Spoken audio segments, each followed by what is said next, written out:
நம்ம சமைச்சா மட்டும் வீட்டில் ப்ரௌன் கலராக வர்றது கிடையாது.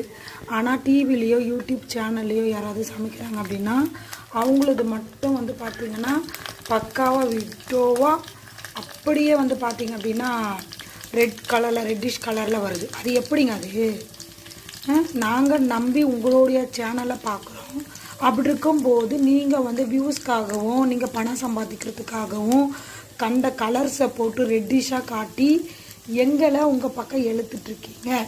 நீங்கள் தவறான முன்னோட்டமாக இருக்காது ஃப்ரெண்ட்ஸ். நீங்கள் சொன்ன அதே கடலை மாவு, மைதா மாவு, அரிசி மாவு, இஞ்சி, பூண்டு, மிளகாத்தூள் எல்லாமே போட்டாச்சு. எப்படி போட்டு செஞ்சாலும் எங்களுக்கு இந்த கலரில் தான் வருது.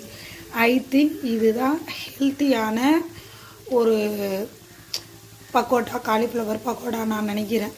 பிகாஸ் நீங்கள் வந்து கலர் தெரியணுன்றதுக்காக காஷ்மீரி, பெங்காலி அந்த என்னென்னவோ போட்டு கலக்குறீங்க, கலரிங் பவுடர் கலக்குறீங்க.